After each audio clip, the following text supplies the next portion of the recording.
Happy Thursday, everybody. Welcome to another episode of China Update, where I provide you with the most up-to-date political, economic, and geostrategic analysis on the world's number 2 economy. My name is Tony. It has been a massive 24 hours. We have a lot to get through, so let's jump in. In a dramatic escalation of trade tensions, on Wednesday, yesterday, the United States and China exchanged a new round of tariff increases, deepening a conflict that continues to rattle global markets and unsettle international diplomacy. Earlier in the day, Beijing had increased its tariffs on US goods by 50%, bringing them up to 84%, made new additions to its export control and entity lists, and had a formal complaint lodged with the World Trade Organization. In response to these measures, US President Donald Trump, later in the day, announced an immediate hike in tariffs on Chinese imports to 125%, signaling out China for punitive treatment while simultaneously offering a 90-day pause on tariffs for other nations. We discussed the implications of this for these other nations, for the US economy and global markets on my other channel, Market Update, which was released about an hour before today's episode of China Update. President Trump's announcement, made in a detailed statement, framed the action as a direct response to China's, quote, lack of respect, end quote, for global markets. He emphasized that over 75 countries had engaged the US in trade discussions and had not retaliated against Washington's previous tariffs. In recognition of this, Trump authorized a lowered reciprocal tariff rate of 10% on most other trading partners for the next 3 months. Quote, China wants to make a deal, end quote, Trump said during a press conference soon after. Quote, they just don't know quite how to go about it. President Xi is a proud man. I know him very well. They'll figure it out. End quote. Despite the steep tariff increase, Trump stated that he did not expect to raise rates further, calling the current level, quote, sufficient, end quote. However, he left the door open for future adjustments depending on Beijing's response. As the tariff standoff escalates, the Chinese yuan, the RMB, the currency, has also come under pressure. The People's Bank of China has gradually allowed the currency to depreciate, weakening the daily reference rate to its lowest level since 2023. The offshore yuan fell to an all-time low of 7.429 per dollar during trading on Thursday.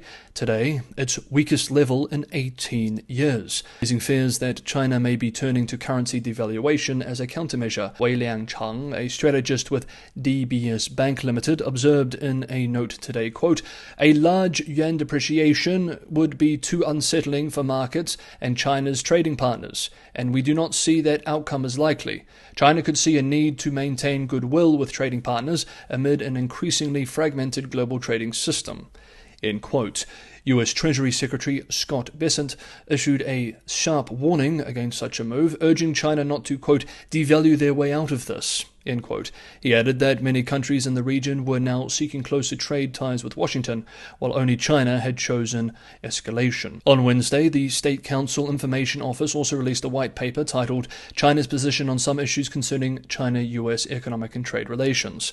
The intended audience, however, appears to be not the United States, but rather China's domestic public. Trump's targeted action against China, while easing pressure on other trading partners, may fuel Beijing's perception that the United States is pursuing a broader strategy to contain China's rise. Even if no formal coalition exists, the optics of Washington coordinating with other nations while isolating Beijing could reinforce long-held suspicions by closed-off leadership. Though, frankly, Beijing has also made it very clear that it is in strategic competition with Washington, and thus, frankly, shouldn't be surprised. Former Chinese ambassador to the United States, Cui Tiankai, reportedly told associates that Trump wants China to, quote, come asking for a deal, end quote, something Beijing is not inclined to do.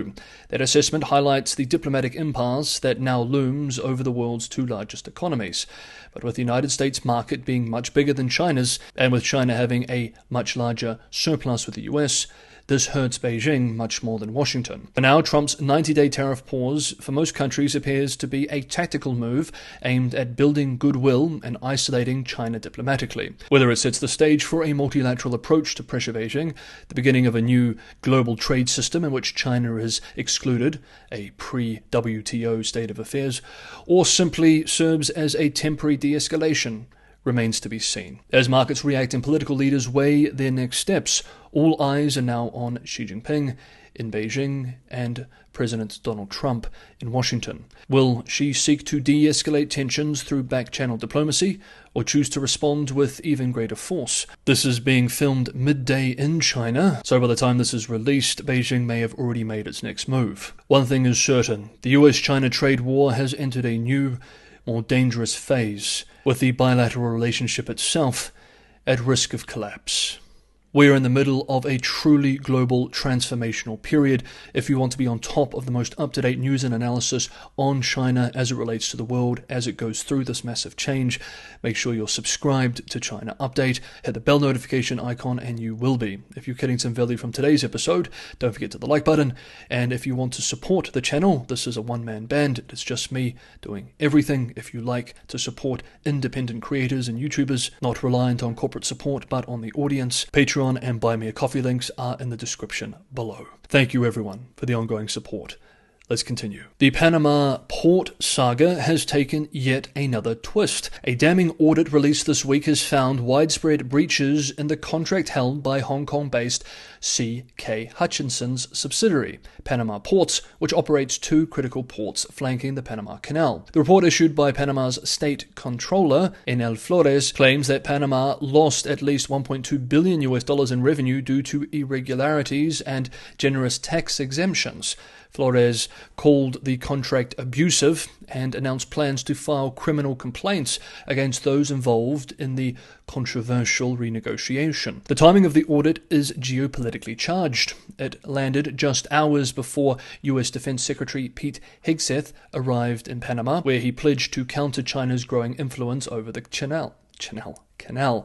Quote, "Together we will take back the Panama Canal from China's influence," end quote, Hegseth declared after meeting with President José Raúl Mulino. He warned that Beijing's use of commercial infrastructure for espionage, quote, "will not be tolerated," end quote.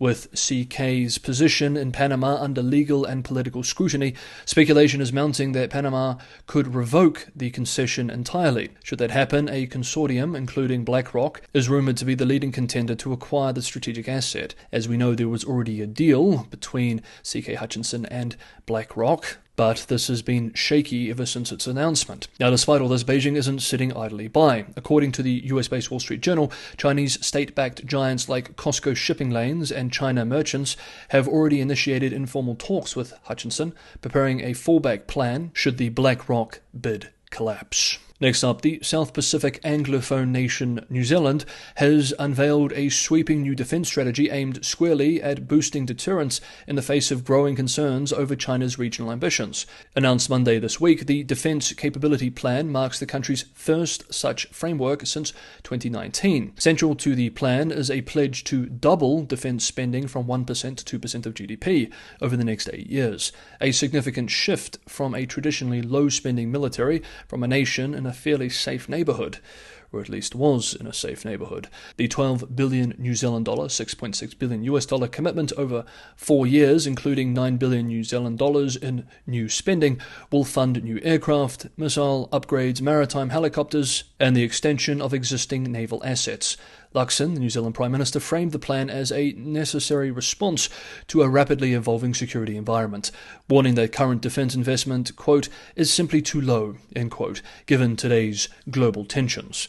The document directly cites concerns over China's, quote, "rapid and non-transparent growth," end quote, in military power, especially following recent Chinese live-fire drills in the Tasman Sea, which spooked Australia at the time too. It also emphasises the need for New Zealand's forces to align more closely with its allies in the Five Eyes intelligence network, particularly Australia. While the spending blueprint is ambitious, it faces a key challenge: manpower. To meet its goals, the New Zealand Defence Force must recruit 2,500 more personnel by 2040. Hutchison has left the door open for even greater investment too, stating that this is, quote, "the floor, not the ceiling," end quote.